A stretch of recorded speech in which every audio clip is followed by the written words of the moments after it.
Level 1, Home Health Aid. Now 23, you finally fold a bus pass behind your ID badge on $2,640. Agency techs keep reshuffling the route while your cracked phone buzzes between pre-dawn senior apartments. You work cluttered bedrooms where oxygen tubing turns ordinary carpet into a fall risk. Families pay the agency for coverage, and the agency pays you only for assigned hours. Your professional kit is one worn backpack packed with gloves and wipes. A thin wallet sits near pill organizers and vacation photos from someone else's paid-off retirement. You make safe breakfasts and read the room for danger. Loose rugs, tight turns, and weak grab bars matter because a fall costs the client, the family, and the aide. The wage rewards your presence in the bathroom doorway, but the danger comes from homes nobody designed for care. A shaking client bears down on you as the shower chair wobbles between toilet and wheelchair. You widen your stance as the family freezes. One bad transfer can erase weeks of quiet, competent care.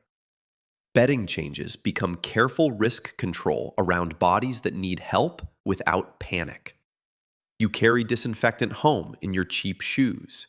Senior aides with clean gait belts get steadier clients and fewer unpaid gaps. At the next apartment, relatives meet you at the entryway with voices already sharpened for blame. A yellowing bruise sits on the forearm. The family blames you, and the office tells you to finish the shift anyway. If you are hourly, why does the blame land on you first? The daughter demands certainty you were never trained to promise. The agency sells reassurance to families, but first, suspicion lands on the aide inside the house. You check each visible mark before the next transfer. At each bedroom door, you begin naming risks aloud before care starts. Documentation becomes unpaid armor when a bad room turns into an accusation. The folded bus pass waits for another address. The schedule keeps changing because vulnerable people still need care. Care skill fails when nobody controls the environment. You choose to learn transfers as risk work, not kindness work. You step around the oxygen tube across the carpet, knowing a house becomes a care facility only when someone makes it safe. Level 2, Live-in Caregiver. The morning you turn 25, $3,920 is already yours. Better compression shoes and fresh scrubs make you acceptable in wealthy clients' homes. Medication carts now sit beside china cabinets, turning dining rooms into care stations. Sleep breaks into fragments because the live-in case stays awake around you. Private pay families pay for coverage that survives the night. Your laundry lives in the compact car trunk while you guard a suburban home that is not yours. You handle discharge errands before families understand the burden waiting at home. Ruth Calder watches you steady relatives in the hospital discharge bay. Ruth still calls you the aide, but she remembers your name. Hospital instructions become a kitchen routine the household can follow. The premium is paid for preventing chaos, not for checking off care tasks. Families begin asking for you by name. You coach adult children through sundowning without shaming their panic. Your nights shrink into other people's alarms. A bedside monitor cuts through the sleeping house at 3 a.m. The client is wedged between bed and dresser, one wrong pull away from the hospital. You raise one palm before anyone grabs wrong. A family pays more because the hospital stay is the larger bill, so the night becomes the test. You call lift assist before pride turns the fall into an admission. Avoiding one ambulance can justify weeks of private care. The spouse wants an immediate lift, and you refuse the unsafe move. The client stays calm as outside help enters the room. Midnight trust is a product families understand fast. Your mother stops asking about dinners after another weekend disappears. Sunday food goes cold at the empty family chair. You check the overnight calendar before promising anyone your time. The more reliable you become, the less replaceable your hours are. You build your name around crisis cases families remember. You carry your own gait belt out, knowing midnight trust pays more than daytime tasks. Level 3, Field CNA. You toast certification at 28. The high volume route clearing $5,850 now. Your minivan trunk looks better stocked than the agency supply closet. County roads connect dialysis drop-offs, trailer ramps, aging high-rises, and rushed discharges. Certification unlocks harder cases, overtime, weekends, and bonus shifts. You turn bedbound clients before small skin problems become crises. Mixed pill cups get caught before breakfast becomes a dangerous guess. Outside polished facilities, your battered van carries the cleaner system. A daughter learns the lift routine the discharge barely explained. Bonuses appear where agencies cannot staff risky addresses. Schedulers depend on you more than supervisors admit. Snow starts closing roads, while medically fragile clients still need visits. Your minivan reaches 5 clients as other aides call out across town. Supplies move through icy walkways where portable ramps vanish under slush. A family asks why no one warned them the backup aide had vanished.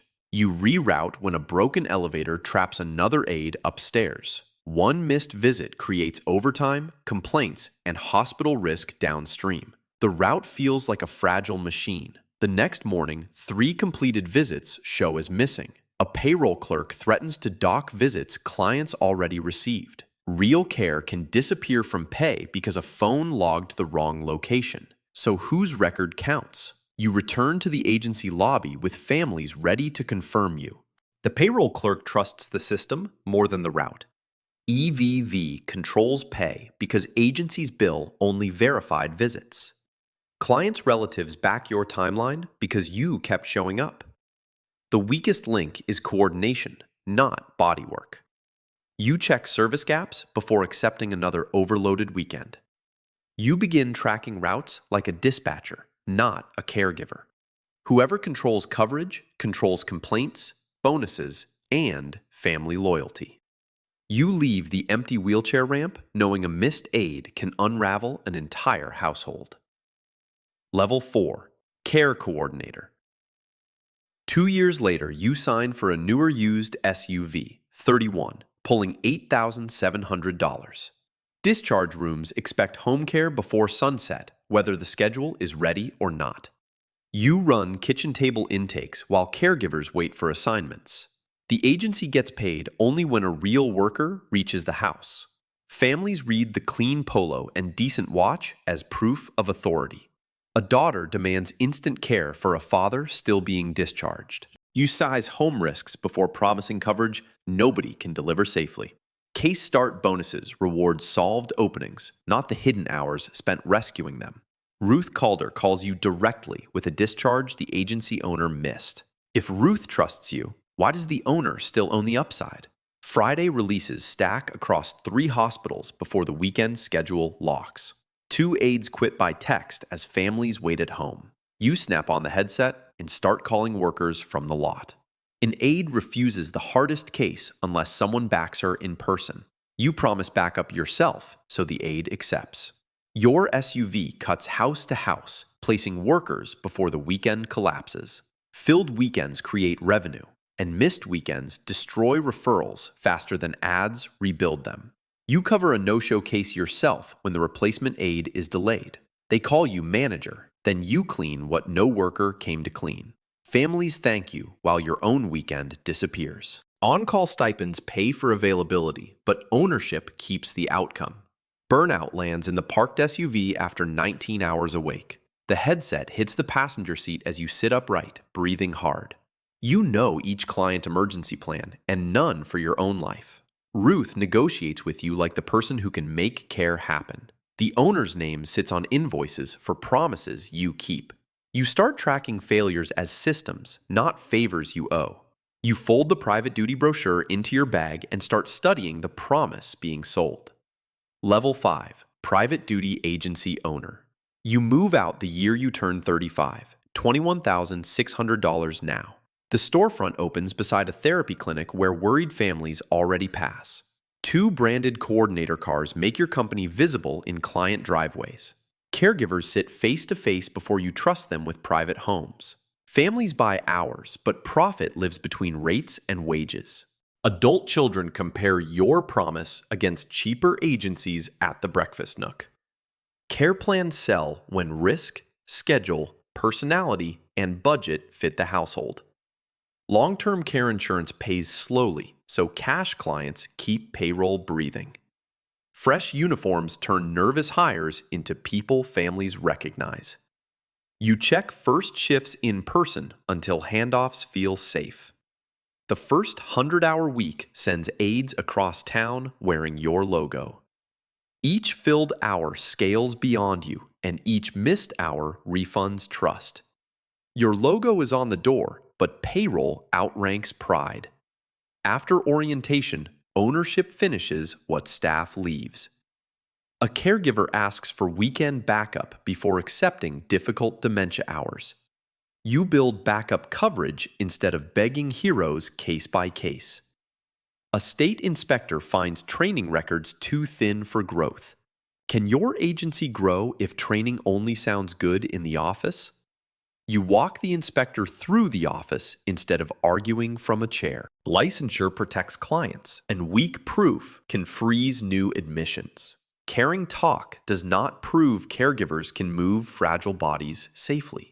You rebuild orientation around transfer drills led by a senior trainer. The senior trainer tests body mechanics before anyone represents the company. Better training costs hours up front but prevents injuries, refunds, and lawsuits. The inspector returns to watch real drills instead of office speeches. Caregivers leave orientation quieter, with standards attached to the logo. A real phone tree separates company emergencies from your personal cell. Strangers can wear your name only if the system teaches them. You lock the supply shelves, turning reliability into a machine before adding skilled clinical care. Level 6. Medicare Certified Home Health Operator. You walk out of the private duty office for the last time, 40, earning $68,500. Wrapped SUVs leave at dawn for nurse and therapy routes.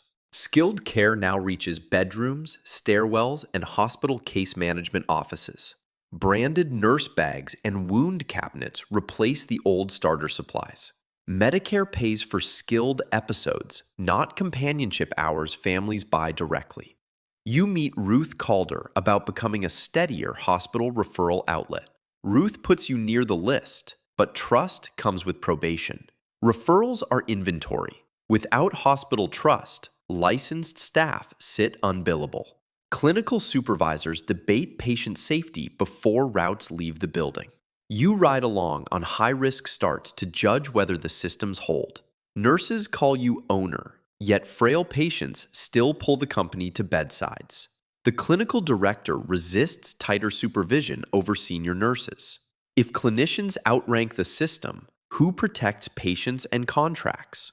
Skilled margins vanish when visits are repeated, denied, or staffed by overtime. You require observed wound protocols before the next referral push. Senior nurses argue supervision insults the judgment that built the agency. The clinical director quits with 2 senior nurses, leaving visits uncovered. You call the hospital liaison first, before anger reaches the staff. Referral partners' faces tighten when they hear staffing cracked. Hospitals stop sending patients when discharge plans risk bouncing back. State inspectors arrive during survey week while the staffing wound is fresh.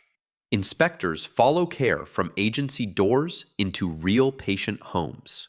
The wound nurse demonstrates protocols while you watch the chain of command.